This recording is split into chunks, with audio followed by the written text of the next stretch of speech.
Feedback दे करके आए, आप मिल करके आए, क्या क्या मुद्दे बात की जा रही है, किस तरीके से आप संतुष्ट हैं इस फीडबैक से? मैं बहुत अत्यंत संतुष्ट हूँ।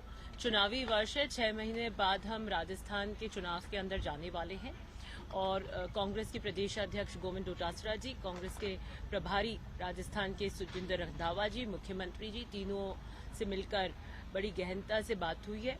उन्होंने काफी टाइम दिया। जोधपुर के संदर्भ में, ओसिया के संदर्भ में हम कांग्रेस को और एक बहुत मजबूत फ्रंट के रूप में हम किस तरीके से पेश आए उसके सुझाव भी लिए। बड़ी आत्मीयता से उन्होंने सुना भी, उसकी नोटिंग भी करी और जो उनके सुझाव हैं वो भी देने की कोशिश करी और मुझे लगता है एक बहुत सार्थक चर्चा हुई है और हमारी तैयारियां बड़ी चाक चौबंद है और मुझे लगता है कि कांग्रेस के चुनाव के अंदर हम बड़ी मजबूती से जाएंगे। आपने अपनी योजना का दायरा बढ़ा दिया। मैं सीएम से मिलूंगी, आज सुरक्षा के मसले पर बातचीत करूंगी। हाँ, मेरी बिल्कुल बात हो गई है। सुरक्षा के मसले पे उन्होंने डीजी को निर्देशित कर दिया है। करीबन 6 थानों की रिपोर्ट आ गई है और इंटेलिजेंस, एडीजी इंटेलिजेंस और डीजी उसके ऊपर समीक्षा कर रहे हैं कि किस तरीके से देना चाहिए, क्योंकि 6 थानों ने बहुत गंभीर रिपोर्ट दी है। क्योंकि हम 3 महिलाएं रहती हैं और एक बड़ा जानलेवा हमला पहले सुनिश्चित रूप से उसकी सूचना एसपी को दे दी गई थी, उनके संज्ञान में था, पुलिस प्रोटेक्शन के अंदर मैं वहां गई थी और उसके बाद हमला हो गया।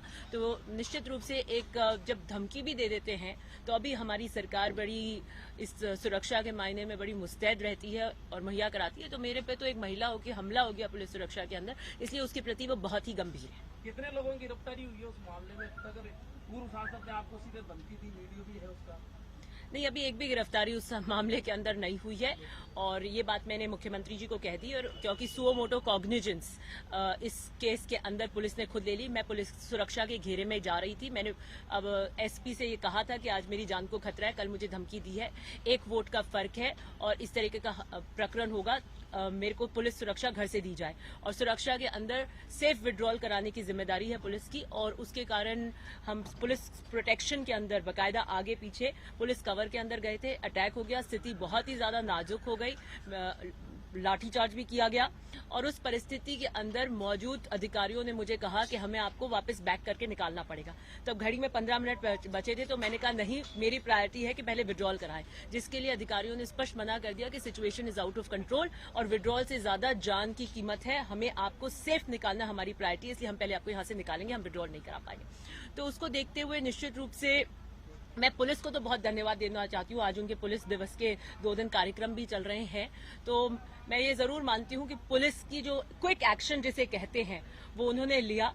उनकी मुस्तैदी और सूझबूझ के कारण वो बड़ी मशक्कत करके उस गाड़ी को वहां से निकाल पाए और हमें सुरक्षित निकाल पाए। इसलिए मैं आज आपके बीच में शायद ये प्रेस वार्ता भी बड़ी खुश तरीके से कर पा रही हूँ। तो मैं पुलिस को बड़ा धन्यवाद देना चाहती हूँ। मेरी मुख्यमंत्री जी से बड़ी अभी उसके संदर्भ में बात भी हुई है, सुओ मोटो कॉग्निजेंस हो गई है और मेरा स्टेटमेंट हो गया है और मेरे स्टेटमेंट के ऊपर 307 और लोक सेवक के वहां पे उनके खुद के स्टेटमेंट में है, उनके एफआईआर के अंदर है कि एक पुलिसकर्मी घायल हुआ है। तो आपकी जितनी भी धाराएं, कांच तोड़ने की 427, किसके प्रभाव के अंदर ये किया गया उसके लिए 120B, ये सारे सेक्शंस ऐड करते हुए और जो असामाजिक अनसोशल एलिमेंट्स हैं, इतने पूरी भारी जाब्ते के बावजूद, इतने सारे कर्मियों के बावजूद वो कंट्रोल में नहीं आ रहे, तो एक लॉ एंड ऑर्डर की स्थिति में तुरंत अरेस्ट करके ये संदेश देना जरूरी है।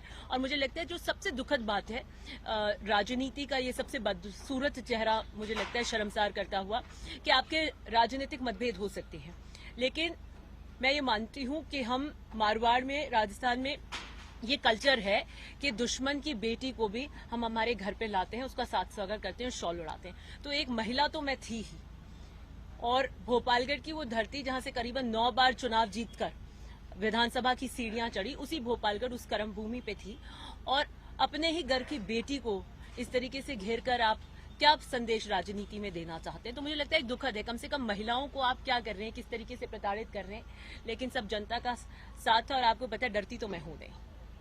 विधायकों से प्रोफार्मा में फीडबैक भी लिया गया, धार्मिक समीकरण, जातिगत समीकरण, मुझे इस बारे में नहीं पता है जी, मैंने किसी प्रकार का परफॉर्मा नहीं फिल किया, इसलिए मुझे नहीं पता। आप कह रही है मैं डरती नहीं हूँ, लेकिन बद्री जाखड़ जी कह रहे हैं कि आप पीसीसी चीफ को डराती है राहुल गांधी की। नहीं, मैं कोई टिप्पणी नहीं करना चाहती हूँ।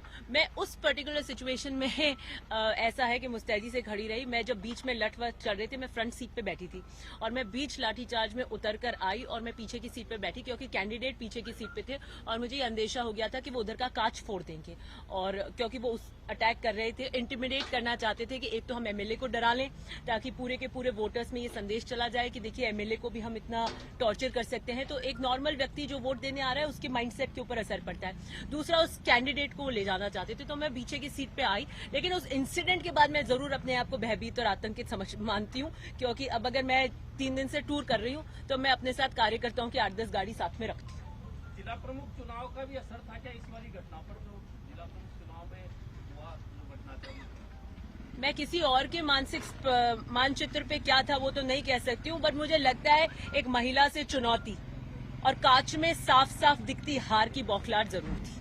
आपका कई बार लगातार जिला प्रशासन के साथ इस तरह की घटनाएं और टकराव भी रहा है, कारण क्या है इसका पूरा? नहीं, मैं जनता की जो भी बात है बड़ी मजबूती से उठाती हूँ और सही को सही कहने में मुझे कभी शर्म नहीं आती। सरकार से सुरक्षा मांगी?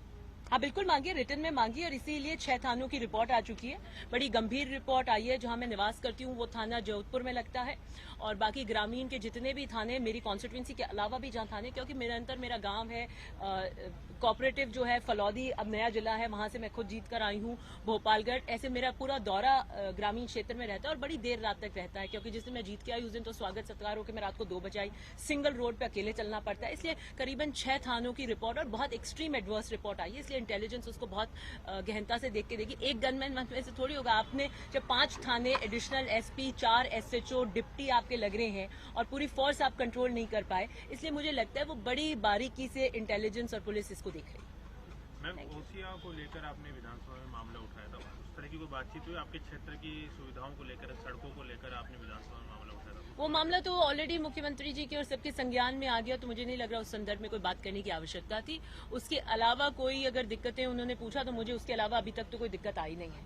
सारे काम बड़ी स्मूथली हो रहे हैं और क्या किया जा सकता है इसके संदर्भ में कुछ था तो हमने जरूर निश्चित उसके करप्शन एक बड़ा मुद्दा बीजेपी के राज में भी रहा है और आपकी पार्टी के पूर्व प्रदेशाध्यक्ष और पूर्व डिप्टी सीएम ने बीजेपी राज के करप्शन का इश्यू उठाया, उस पर कार्रवाई नहीं की गई। आपका क्या मानना है कि चुनाव में जो आरोप लगाए जाते हैं चाहे विपक्षी पार्टी पे और उन पर फिर आप यू टर्न कर लेते हैं, ये आरोप उन्होंने लगाया और ये मुद्दा उठा के अनशन भी किया सचिन पायलट ने, आपका क्या मानना है? मैं इस पे तो कोई टिप्पणी नहीं देना चाहती, लेकिन मैं करप्शन पे जरूर बोलूंगी। हमारी सरकार हमेशा 0 टॉलरेंस टू करप्शन पे आई और इसके प्रति हमेशा कड़क रवैया रखने की जरूरत है।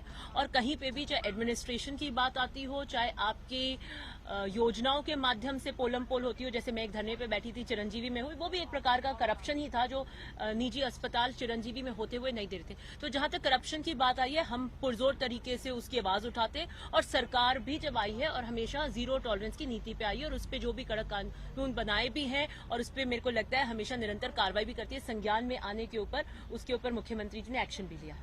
नहीं, अगर एक्शन हो रहा है तो फिर पायलट साहब धरने पे क्यों बैठ रहे हैं? उनके धरने के ऊपर तो मैं कमेंट नहीं कर रही, मैं करप्शन पे कर रही हूँ। मैंने जब करप्शन के मुद्दे उठाए, मैं अपना बता सकती हूँ कि मैंने जब कभी किसी स्तर पे करप्शन का मुद्दा उठाया, मेरा मैटर जो भी था या मुद्दा था वो हमेशा रिजॉल्व किया गया।